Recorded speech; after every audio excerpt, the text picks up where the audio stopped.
Boa noite, meus irmãos, graça e a paz do Senhor Jesus.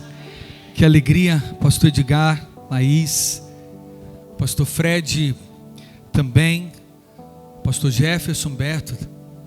Eu quero, diante da igreja também, pedir perdão para vocês. Nós também precisamos reconhecer as nossas limitações. Poderíamos dar muito mais, mas o Senhor sabe de todas as coisas. Nós geramos muitas expectativas no reino de Deus. Fazemos muitos planos, pastor Edgar, mas o Senhor sabe. Ele tem a resposta final. Eu me lembro do episódio de Paulo e Barnabé, acerca do jovem João Marcos. O que parecia uma separação foi apenas um tempo.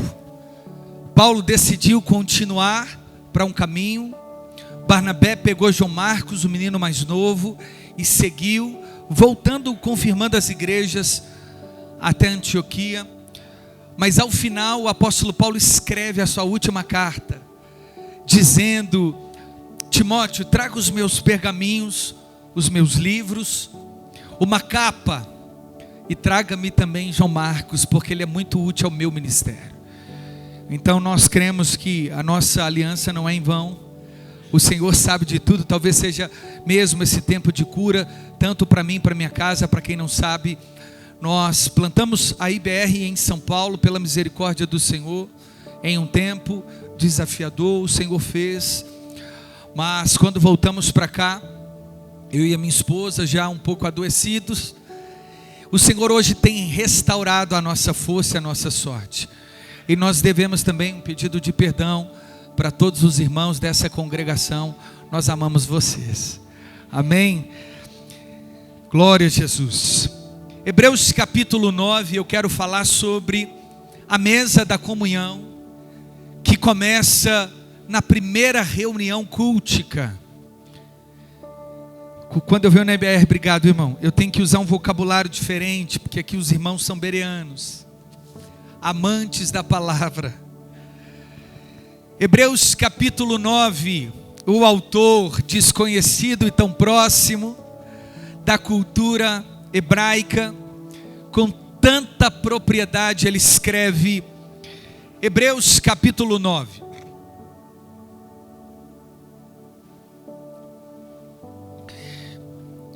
E a Igreja Batista Remanescente do Ribeiro de Abreu é fruto do que esse autor escreve.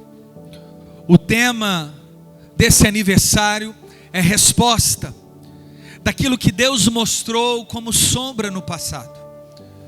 Protótipo, a maquete, um pedaço, um vislumbre, uma gota.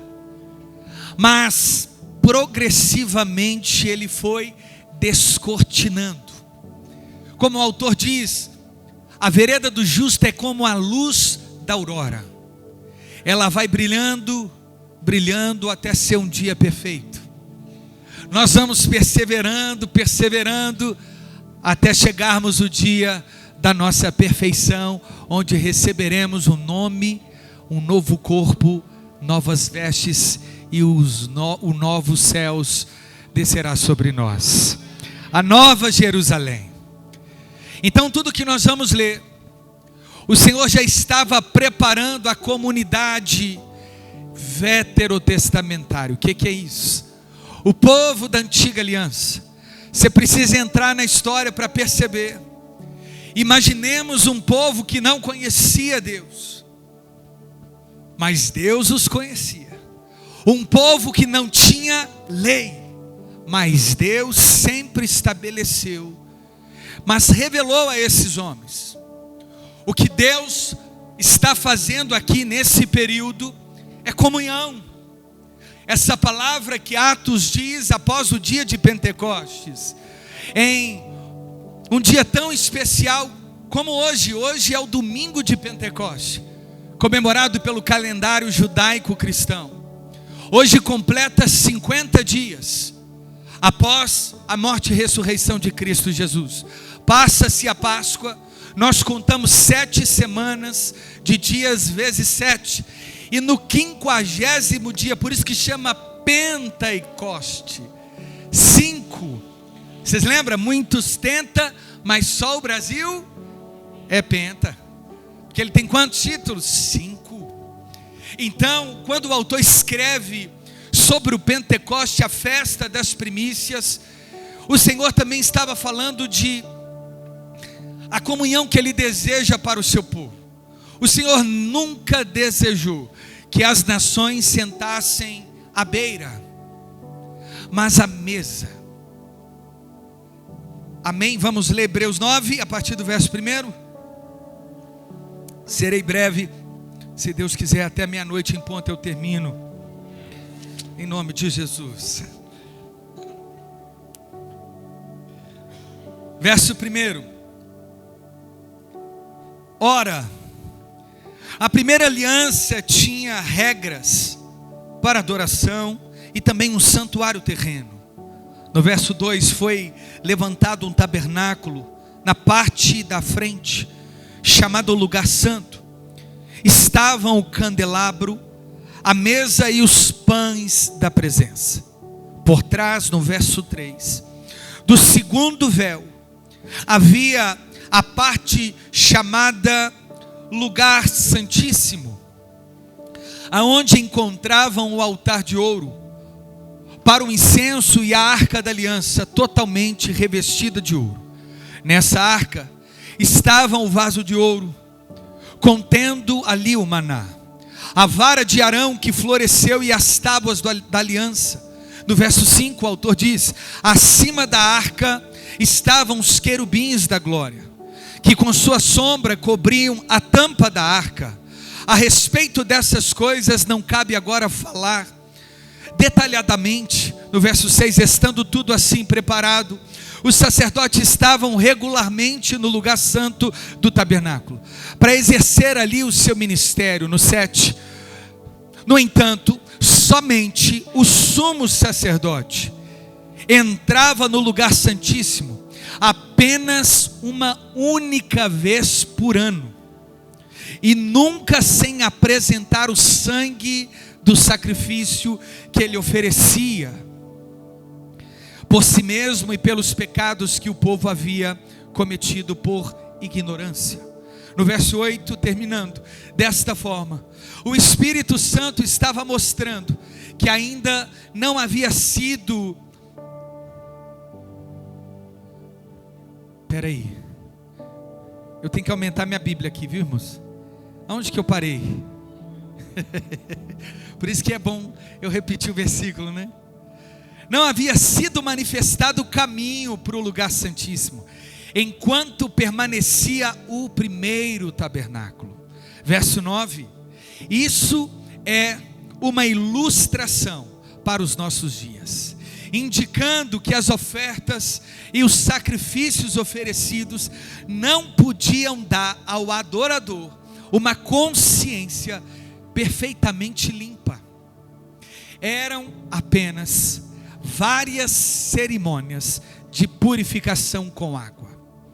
Essas ordenanças, ao final do texto, exteriores, foram impostas até o tempo da nova ordem. Até aqui vamos orar ao Senhor mais uma vez. Pai, nós queremos agradecer o Senhor.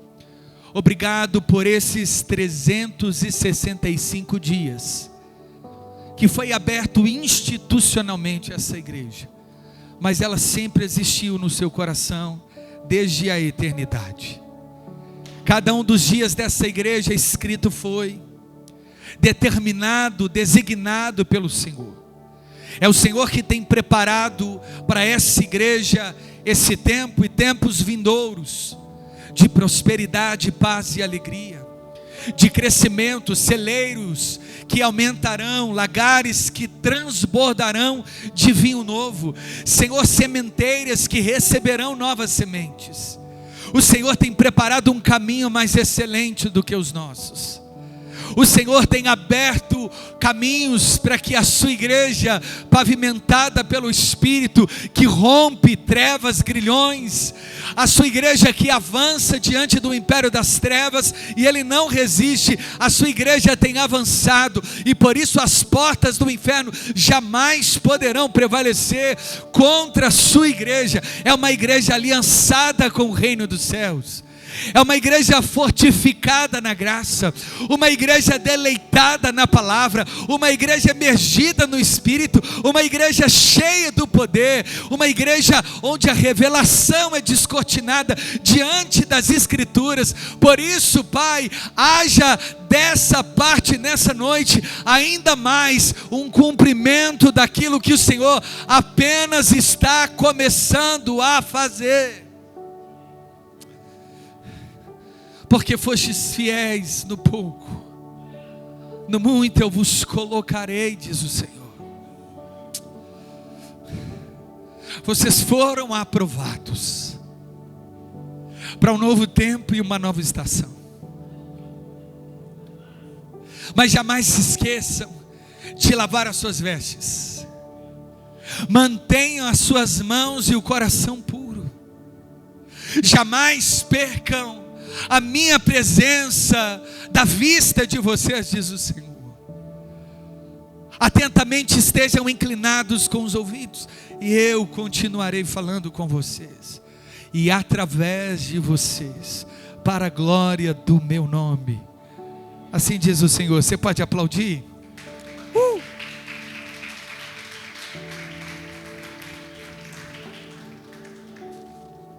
Que lindo é ver o Senhor preparando esse estágio de derramamento do Espírito, de plena comunhão. Mas eu queria que você entrasse comigo no deserto da Palestina, e imaginasse esse cenário. De manhã, o sol escaldante, uma temperatura anormal acima dos 40 graus Celsius. E por isso o Senhor providenciou uma coluna de fogo para a noite gélida, e uma nuvem da glória que protegia o seu povo. Os pés, aumentava-se a estrutura óssea, mas acompanhado também das sandálias que Deus calçava sobre os seus pés. Crescia, as roupas suportavam a temperatura da noite e do dia. O povo ainda com lembranças do Egito, afinal eles se deliciavam diante do alho, da cebola, do pepino, o tempero, os manjares do Egito. Ao olhar para trás, o Senhor disse: não olhem, eu quero que vocês entendam que nesse deserto ele é temporário. Eu tenho uma mesa preparada para Israel, eu tenho uma mesa de comunhão, eu tenho um banquete para vocês. Então Deus chama o homem tirado das águas, chamado Moisés, filho de Joquebede. É esse que é trazido para perto, a fim de que Deus libertasse um povo do aprisionamento egípcio, da dor, da labuta do trabalho, da pressão de Faraó, um povo que o cultuasse. Então Deus mostra para Moisés o vislumbre da ideia do tabernáculo, da casa temporária. E a primeira coisa que Deus estabelece no livro de Êxodo, a quem também o autor se dá, Moisés, ele escreve o Pentateuco também. O livro de Êxodo trata com precisão. Ele disse: Moisés, eu mostrarei o tabernáculo. A primeira coisa que você fará é transferir a visão. Você não coloca a mão. A sua mão, Moisés, está suja de sangue. Por isso eu chamei homens dotados de espírito de excelência, artesãos, homens que com graça na carpintaria saberão tecer, tecelões que entendem de cortina, homens com habilidade do tecido, homens que entendem do ouro, da prata e do bronze. Moisés, eu te mostro, você transfere e eles constroem, eu habito e vocês recebem. começa-se a grande obra. Moisés, para começar a grande obra, é preciso papel e caneta, Moisés, régua na mão e medidas exatas. Cada item do tabernáculo, cada pavimento do tabernáculo, cada utensílio do tabernáculo, cada rotina do tabernáculo, cada pessoa que entrava no tabernáculo, cada toque, cada detalhe do tabernáculo. E o primeiro utensílio que Deus se utiliza é madeira. Vamos construir a parte maior do tabernáculo, o muro. Mas Deus não é um Deus de comunhão porque é muro. Nós precisamos considerar o mundo do lado de fora pagão, o mundo do lado de fora sem temor, o mundo do lado de fora promíscuo, o mundo do lado de fora acostumado com o domínio egípcio, com o domínio sidônio, com os domínios assírios, com os domínios de outras nações, que eles não tinham um Deus que cuidasse deles, mas os seus próprios imperadores, reis e dominadores subjugavam o seu povo. E Deus disse: não, separa um povo para mim. Eu quero trazer um povo para mim. E por isso coloca muro, Moisés. E a primeira matéria dentro do tabernáculo é madeira. Deus não levanta muro de concreto, porque ele não era fixo. E Deus falou a Moisés: não estabeleça definitivamente o tabernáculo no Egito, porque lá não é a morada, lá é a passagem. Deserto não é morada, é transição. Mas eu também farei no deserto, porque eu estou levando vocês para uma terra que mana leite e mel. Então trabalhem com madeira. Eu fico imaginando Moisés, tecladista, escolhendo na sua imaginação as madeiras da grife da época, cedro do Líbano, madeira requintada, fácil. Ela é como a picanha do boi, a faca afiada passa leve. Eu fico imaginando, Deus, como é excelente, vai trabalhar com cedro, vai trabalhar com madeira macia, vai proteger a gente com qualidade. Sim, Moisés, fala para eles trazerem acácia. Todo o tabernáculo é produzido de acácia. Deixa eu te explicar. Se alguém aqui é marceneiro, nós temos alguém? Não? Na marcenaria, acácia é como se fosse daqueles guarda-roupas, armários feito de sucupira. Quem tem um em casa? Até para empurrar é difícil, irmão. Nem cupim come. Não é verdade? Hoje os MDF já chegam em casa assim, ó.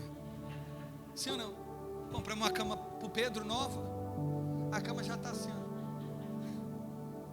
Mas a madeira de acácia é dura. Então Deus está falando, varão, que a primeira forma dele trabalhar dentro do tabernáculo é com madeira. E a madeira é dura porque ela representa algo para frente. Parece que é a igreja. É difícil de trabalhar com madeira, porque ela tem nódulo, ela tem caroço, ela é de dura serviço. Aí Deus estabelece a acácia propositalmente.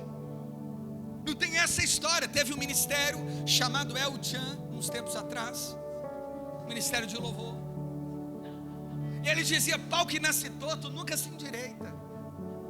Não é verdade? Menina aqui na cabeça, domingo ela não vai, mas volta aqui. Você está lembrando, né? Mas na mão de Jesus, pau que nasce torto endireita-se. Quem nasce perdido é encontrado. Parece que ele cresce na tecelaria da madeira certa, diante do pai que aprendeu a trabalhar com carpintaria, especialista em gente dura, especialista em madeira com nódulo, especialista em meu irmão, em coisa difícil. Quanto mais difícil fica, mais ele ama trabalhar. Quanto mais longe está, mais para perto Ele chama.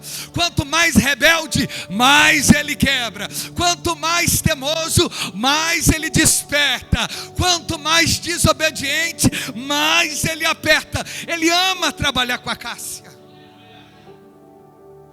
Aí Ele disse: coloca de pé. E Moisés não pode passar nenhum centímetro para cima e nenhum para baixo. Suba, nivela. Ele está dizendo, lá na frente não tem mais e nem menos. É um corpo, todos iguais diante do Senhor. E Ele disse: Moisés, finque como estacas na areia a madeira, mas antes de grudá-la na areia, coloque um pavimento de roda embaixo. Estou entendendo? Porque esse tabernáculo se moverá conforme a minha nuvem. Deus está dizendo: não dá um passo enquanto eu não aprovar. Não volta enquanto eu não disser. Não avança enquanto eu não mostrar. Tem que ser do meu jeito, da minha forma. Meu Deus, vocês estão aqui? Moisés separou, imagine uma cerca, várias madeiras colocadas de acácia. Lixa a madeira. Para ser a casa de Deus, ele tem que trabalhar, irmãos. Ele tem que tirar os nódulos, ele tem que tirar os caroços, que dá trabalho para a gente ficar firmado. Aí ele disse assim: é uma do lado da outra. É igual aquele símbolo do Criança Esperança. Todo mundo de mãozinha dada. E nas frestas, coloque engates na vertical e as madeiras na horizontal. Conecta, entrelaça, não dê brecha. É daí que sai a palavra brecha. Não pode ter aberto, não pode dar espaço para bicho do deserto entrar. Tem que ser protegido. A comunhão que Deus quer com a sua igreja, ela tem que estar blindada. É o sangue do Cordeiro que nos cobre. Não pode entrar o vento do mundo lá dentro, a cultura do mundo lá dentro. É a cultura do tabernáculo do reino que invade o mundo afora. É a igreja que vai, a igreja que avança, o povo de Deus que mostra, o povo de Deus que prega, o povo de Deus que anuncia, o povo de Deus que aponta, o povo de Deus que proclama, o povo de Deus que celebra, o povo de Deus que anuncia: o grande rei voltará. Estabelecido o tabernáculo. Aí Deus falou: agora cobre de ouro. Deus está querendo economizar, irmãos. Tá. Ele pensa assim: Miguel, olha lá na poupança celestial se tem ouro suficiente.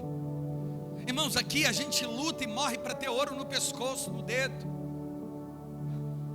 no pulso, na orelha. Lá é rua, asfalto. Então Deus não tem deficiência. É porque Ele quis mostrar algo. Quando é revestido de ouro, o ouro nas escrituras aponta para a glória, para o esplendor, para a majestade. Então o tabernáculo começa como um vislumbre a apontar que a igreja é madeira, a igreja é dura, mas ela é revestida da glória de Deus. Ela é coberta pela mão de Deus. Quando as pessoas olham para nós, elas podem ver o brilho de Cristo, porque não é nós, mas a Ele. É tudo sobre Ele. Ele é o dono da mesa. Ele é o convidado principal da comunhão. Ele é o pão que nós partimos, o sangue e o suco que nós bebemos. Ele é a porção principal. Então a glória que nos reveste. Então devolva para Ele o louvor. Tudo apontava para Ele. É Ele que cobre o seu povo como uma galinha ajunta os seus pintinhos debaixo das suas asas.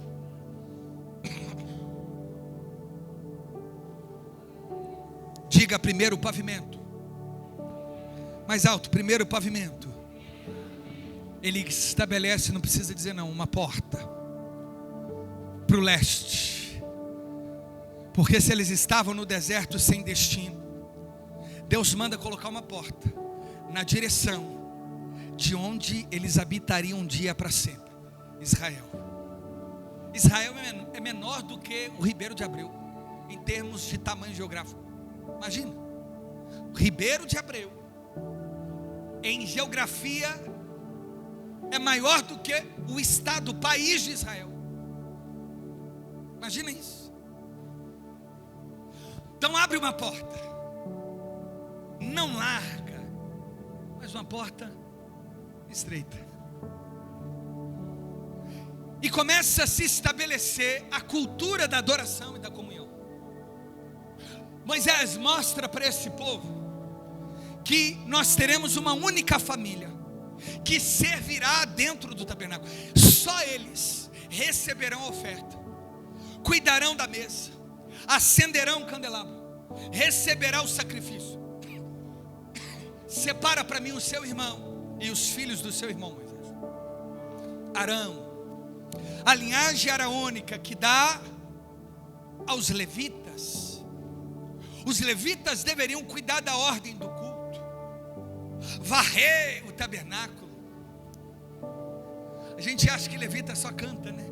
Levita serve. Levita se delicia diante da grandeza do Senhor. Ele vive inteiramente para o Senhor. Ele serve ao altar do Senhor.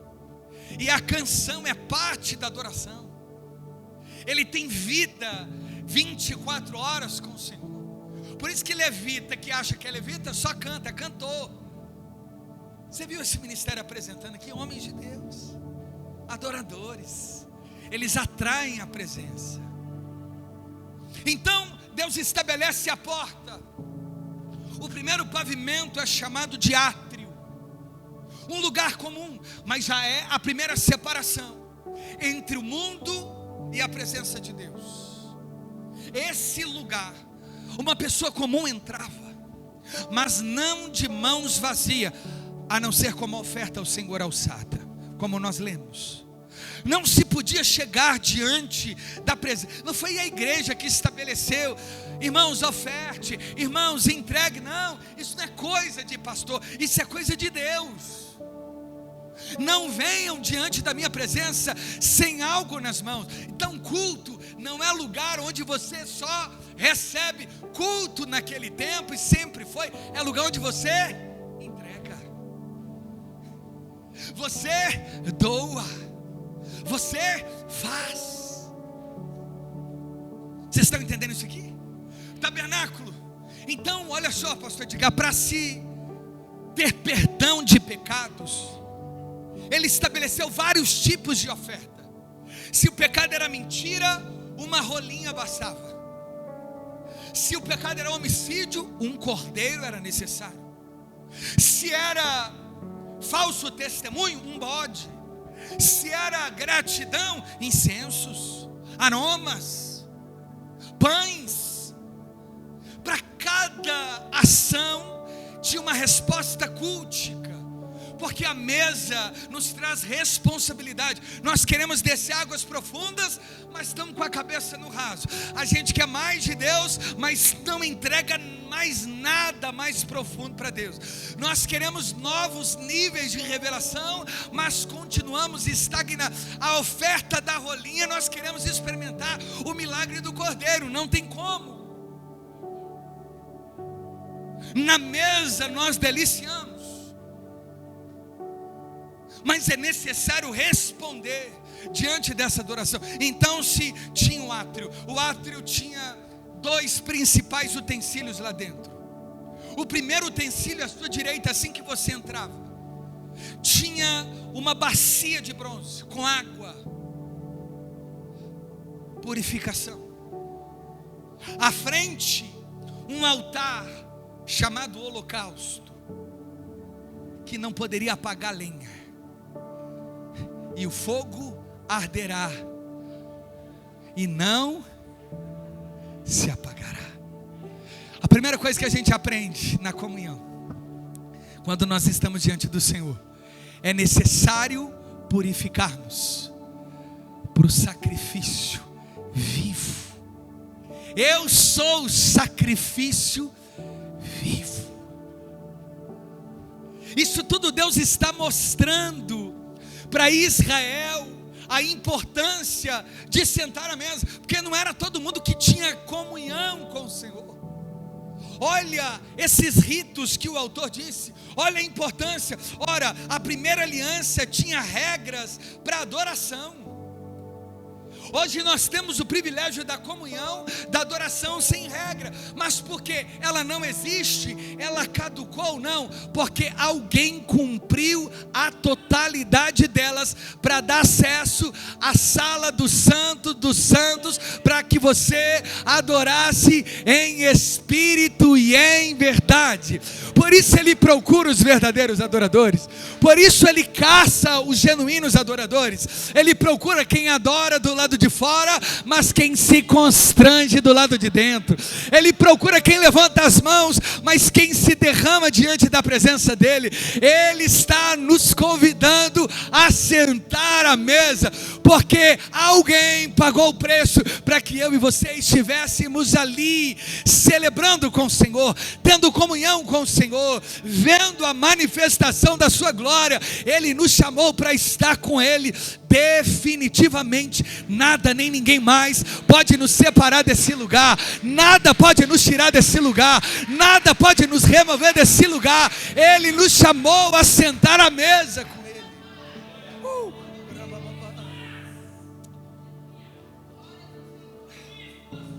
Uia! A primeira regra: foi levantado um tabernáculo na parte da frente. O lugar santo estava ali, o candelabro. Depois que você saía do átrio, você atravessava o primeiro pavimento. Quer aumentar o nível da adoração e da comunhão? Diga: quero. Tem que aumentar o nível do sacrifício. Irmãos, aqui não é barganha, não é mais o sacrifício de troca, porque agora Paulo diz aos romanos que esse sacrifício de um culto inteligível é racional, não mais ofertado por bichos, animais, mas você é o sacrifício que deve ser derramado diante do altar do sacrifício. Lembra? Abro mão dos meus sonhos, o sacrifício sou eu.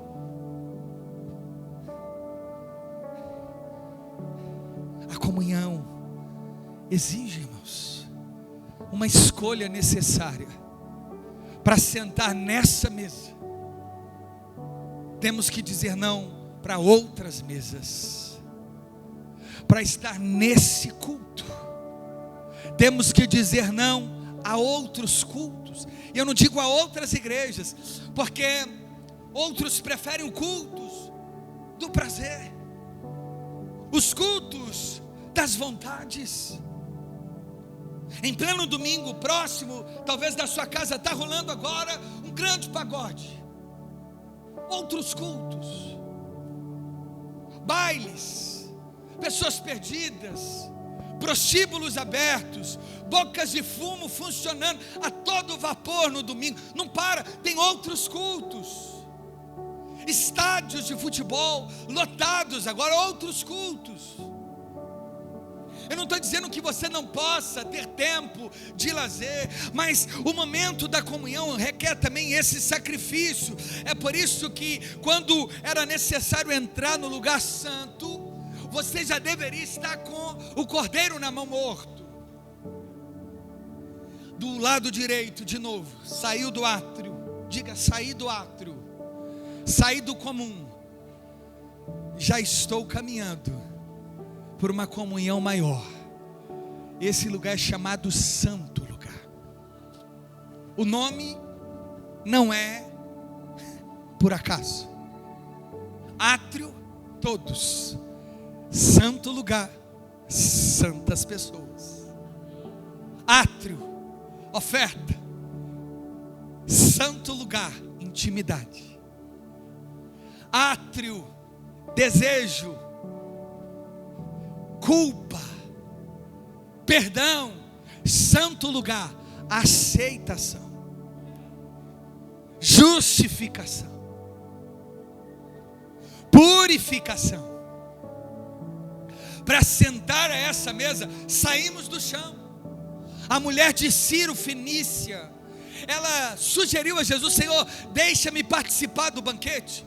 Ele falou: filha, não é dada aos pães, aos cães. Ela disse: Senhor, verdade, mas até os cães comem do farelo.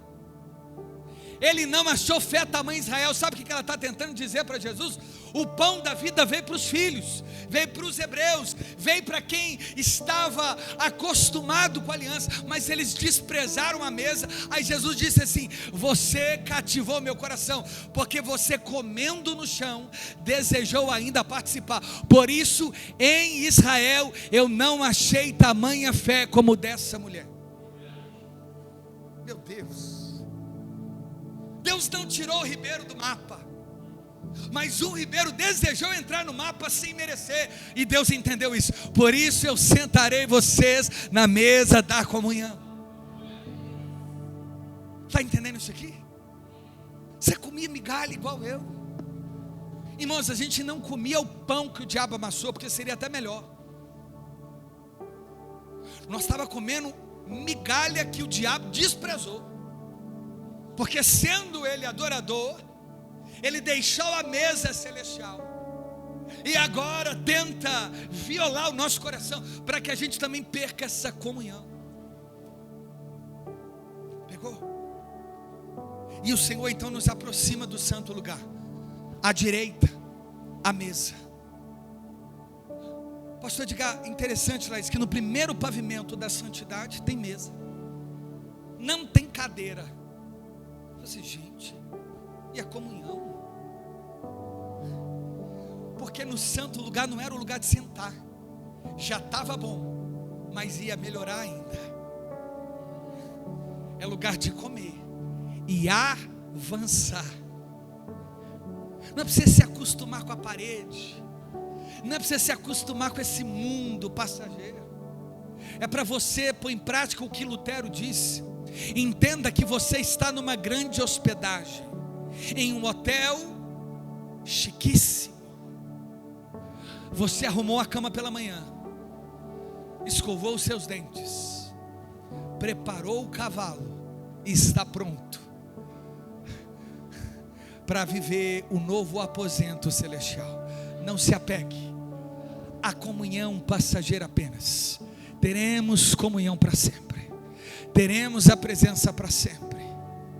O lugar santo neste lugar tem comunhão, mas não é para sentar, é para avançar.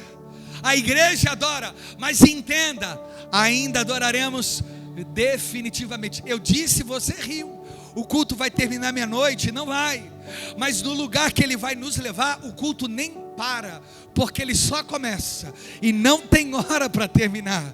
A mesa, o pão não falha, não tem necessidade, não tem falta, não tem dispensa vazia. O banquete é para sempre, o vinho da alegria é para sempre, o pão é para sempre, a presença é para sempre, a vida é para sempre, a comunhão é para sempre. Verdadeiramente naquele glorioso dia experimentaremos novos céus, nova terra, e verdadeiramente reinaremos com o Senhor em glória para todo sempre. Feita a introdução, entramos no texto. por trás do segundo véu, chamado lugar santíssimo. Por que véu? E não parede? Porque ele não separa, ele rompe. Ele está acostumado a rasgar o tempo. Isso aconteceu em João 1. O Deus infinito rasgou o tempo, temporariamente, se tornou finito, como um homem, tomou a nossa forma, andou entre nós. Ele rasgou o tempo, ele rasgou o véu de cima para baixo, ele rasgou o mar vermelho, ele rasgou o templo. Mas tudo isso com um propósito. Onde encontrava-se o altar de ouro para o incenso, madeira e ouro, oração. No pão é madeira, ouro e pão.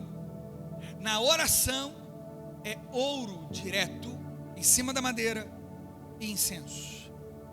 Não existe comunhão sem oração. Está entendendo? Se aumentou o nível, você entregou no átrio, entrou mais um pouco, oração, adoração, intercessão, súplica. É esse lugar que o Senhor nos quer, escondido debaixo das asas do Altíssimo. Orai sem cessar, vigiai, interceda, orem pelos seus inimigos, amem os vossos inimigos. É nesse lugar.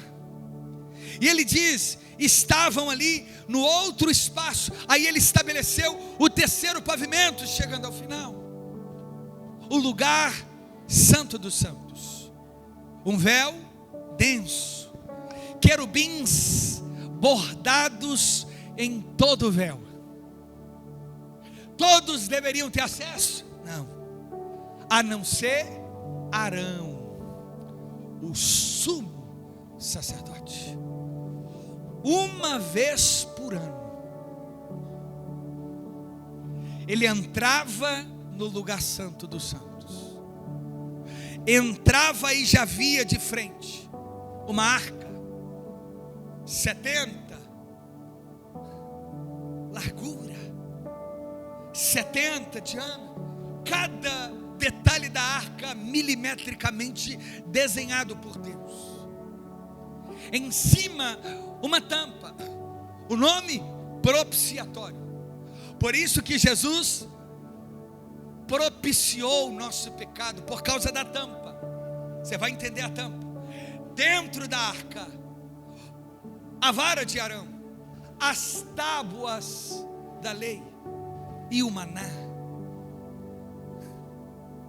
apresentando providência, a palavra e o poder.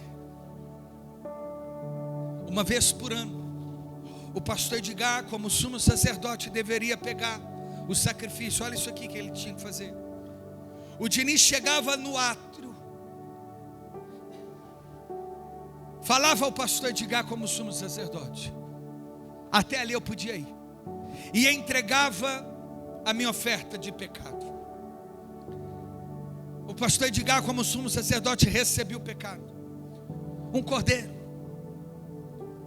O pastor dizia ao sumo sacerdote: segura a parte de trás do cordeiro, vira ele agora e transfere o seu pecado ao cordeiro. Como assim? Transferir? Simbolicamente, põe a mão nele, e então ele mandava agora o cordeiro virar para ele. Imagina o sacerdote segurando a parte traseira do cordeiro, você segurando a cabeça, e o sumo dizia: agora olha para o olho do cordeiro, enquanto eu corto o pescoço dele, para você ver ele agonizando, o sangue caindo. Eu recebo o sangue, para você entender que era você que deveria estar ali. Imagine-nos, o cordeirinho morrendo no nosso lugar. O sumo sacerdote se limpava na bacia de bronze, pegava a gordura boa com carne e oferecia ao Senhor. As entranhas consumidas no altar do holocausto. Entrava no lugar santo e uma única vez por ano ele atravessava o véu. Esse cordeiro perdoaria o pecado do pastor Edgar, o próprio sumo sacerdote e o da nação. Isso só acontecia uma única vez por ano. Um ano para se ter comunhão plena. Um ano para Deus purificar o pecado. Mas foi aí que o autor escreve, no capítulo 9,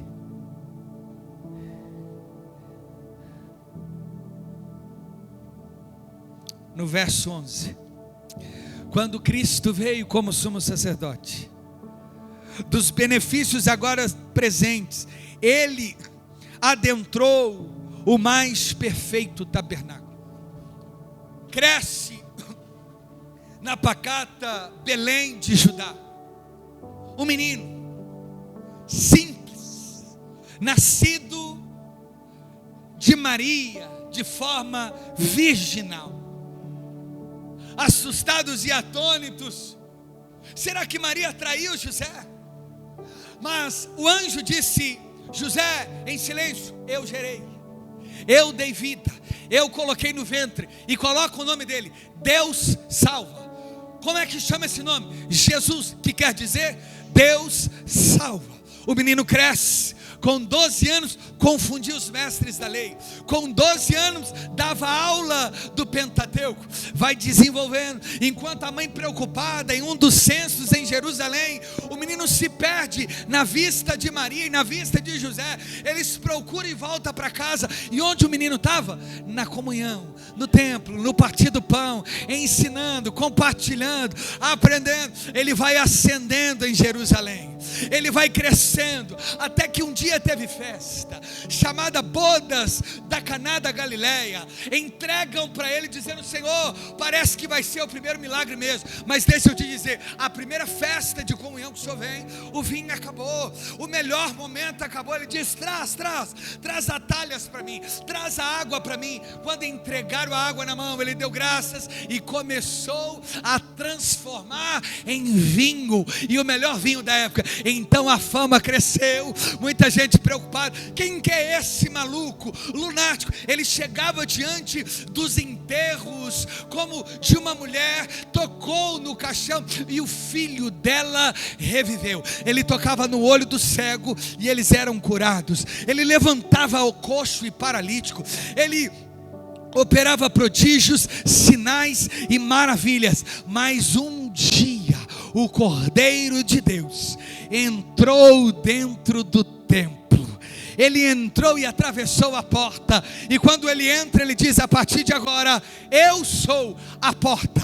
Aquele que entra, aquele que vem a mim, também vai ao Pai. Não há como ir ao Pai, senão por mim. Ele também chegou diante do altar da purificação e da bacia de bronze. Ele disse: aquele que passa por mim e recebe o meu batismo, será perdoado dos seus pecados. Ele adentra o altar do holocausto. Ele diz: eu morro para que você tenha vida. Ele atravessou o primeiro véu, olhou para os pães da preposição e disse: esse pão perece, mas aquele que comer de mim nunca mais terá fome. Do outro lado, os 7 castiçais acesos, e ele disse através da boca de Isaías: eu não vim apagar o pavio que fumega, eu vim reacender, eu vim trazer fogo no espírito, eu vim trazer alinhamento, eu vim reacender a chama, eu vim acender o coração. Então volta a queimar pela presença de Deus.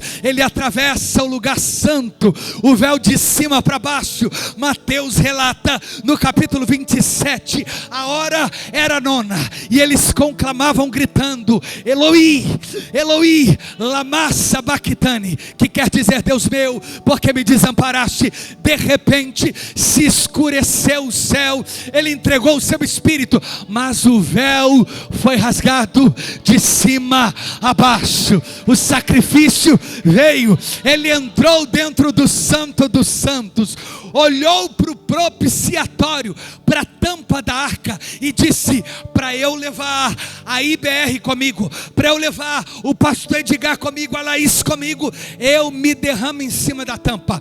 O sangue em cima da tampa é meu, o sacrifício sou eu. Eis que sou o cordeiro que tira o pecado do mundo. Ele saiu de dentro do Santo dos Santos, rompendo tudo, foi lá no átrio, pegou a nossa mão e nos levou de volta à sala do trono de Deus.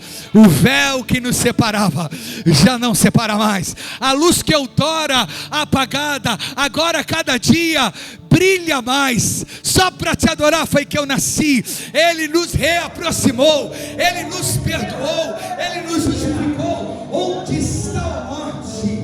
A sua condenação. Onde está a morte? O seu aguilhão. Tragada foi a morte pela vitória. Cristo Jesus mediou, e não há mais sacrifício a ser cometido, porque o Cordeiro de Deus pagou o preço em nosso lugar.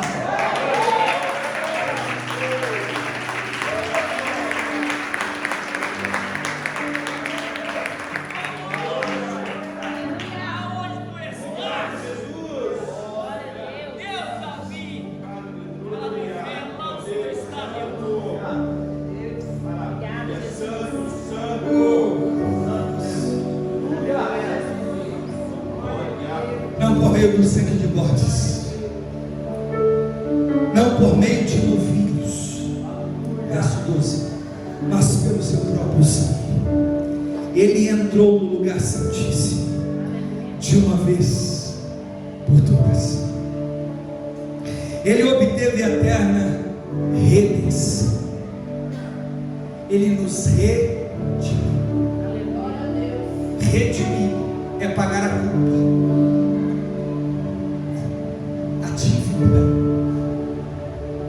propiciar é derramar o seu sangue, justificar é declarar diante da lei que não temos mais culpa, e perdoar é lançar no mar do esquecimento e nos dar uma nova oportunidade para voltarmos à mesa da comunhão. O Senhor está nos convidando. O caminho foi aberto. Eis que eu faço novo e vivo caminho. Volte a sentar à mesa. Esse ritual foi para nos atrair. O que perdemos com o pecado no Éden, fomos reconciliados no Gólgota. O que abandonamos no Éden, recebemos no Calvário. A mesa que fomos expulsos do Éden é o convite para a mesa nos céus e nos ares, na bodas do Cordeiro. O primeiro Adão que transgrediu, mas veio o Adão perfeito, o segundo. O primeiro transgride, o segundo é fiel. O primeiro cai, o segundo ressuscita. O primeiro falha, o segundo é perfeito. O primeiro retrocede, o segundo avança. O primeiro morre, o segundo vive e reina para todo sempre. Ele diz, 13: ora, se o sangue de bodes e touros cinzas de uma novilha espalhadas sobre os que estão cerimonialmente impuros, os santifica, então cerimonialmente, que se tornaram exteriormente puros. Vou ler de novo. Ora, se o sangue de bodes e touros e as cinzas de uma novilha espalhada sobre os que estão cerimonialmente impuros os santifica, de forma que se tornam exteriormente impuros, quanto mais o sangue de Cristo, que pelo Espírito eterno se ofereceu de forma imaculada a Deus, purificará a nossa consciência dos atos que nos levam à morte. Sabe o que é isso? O autor Hebreus está dizendo assim: se esse sacrifício que o Diniz ofereceu, junto com o sacerdote, o sumo sacerdote Edgar, já era suficiente para purificar temporariamente o pecado, imagina o sacrifício eterno. Quem perde a comunhão é nós. Ele nunca deixou de ter conosco. É nós que decidimos sair da mesa. É nós que decidimos voltar lá para fora do ato. Nós deixamos o banquete. Nós deixamos o comungar. Nós deixamos a comunhão uns com os outros. Em troco de qual comida? Qual delícia? Qual manjar? Não negocia o inegociável. Não venda o seu lugar na mesa. Não perca mais tempo. Adentre sem culpa. Entre sem condenação. Veja uma coisa nova que o Senhor está fazendo. Não vestes, não ouvistes. E ele diz: quanto a mais o sangue de Cristo, que pelo sangue eterno imaculado. Sabe o que quer dizer o nome Imaculada? Minha tia chama Imaculada e mora aqui no Ribeirão de Abreu. Sabe o que quer dizer Imaculada? Sem mancha. O sangue do bode, por mais que era inocente, não era suficiente. Porque depois da queda, tudo que nasce com a natureza adâmica caída, depravado. Por isso que as flores nascem a erva daninha. Sabe o que é isso? O espinho, o veneno. Não era para ter. Por isso, o que era bom no passado, o homem transgrediu e rompeu. Então tudo passa a experimentar. A natureza geme e aguarda ansiosamente a manifestação dos filhos de Deus, como em dores de parto. Então nós experimentamos tudo que nós experimentamos, por melhor que seja, ainda tem uma pitada do tempero da pecaminosidade. Pecado você deu para os pais. O pão ainda tem fermento, pecado. Mas o Senhor nessa noite nos convida a sentar à mesa. Nesse lugar agora, Ele estabeleceu os discípulos, para eu terminar dizendo: prepare uma casa de 2 andares para mim. Coloque o nome de Senado.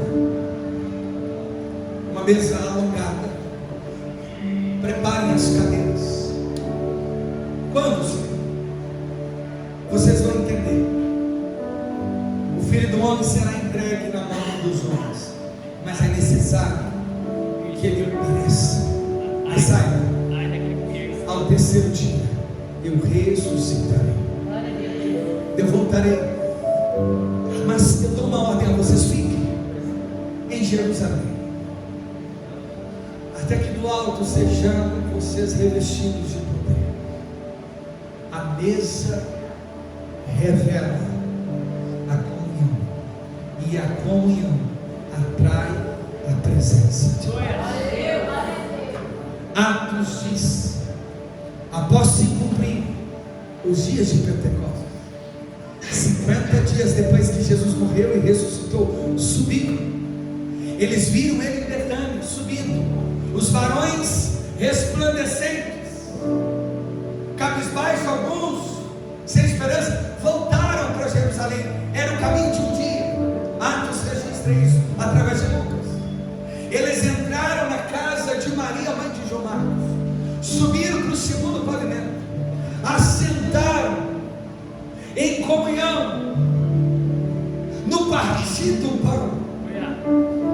De repente ouve-se do céu um som como de um vento impetuoso, invadiu toda a casa e todos foram cheios do Espírito. E então se cumpre o que o profeta Joel disse: naqueles dias os jovens terão visões com os velhos e profetizarão, todos serão cheios, toda a carne receberá do meu Espírito. Então eles começaram a falar outras línguas. Quem estava do lado de fora não sabia interpretar e dizia: são loucos, essa não é a hora da tarde e eles já estão bêbados de vinho. Então Pedro, tomando a palavra, disse: não, homens galileus, medos, persas, cretenses, árabes, da Mesopotâmia, da Grécia, da Roma, judeus tementes, helênicos, escutem, vocês mataram o Senhor por presciência divina, vocês entregaram o cordeiro, mas ele morreu, mas ao terceiro dia ele ressuscitou. Então se arrependa dos vossos pecados. Aquele que crer e for batizado será salvo. E toda Jerusalém se espalhou com a mensagem: o Cordeiro de Deus vive, e um dia subiremos com ele.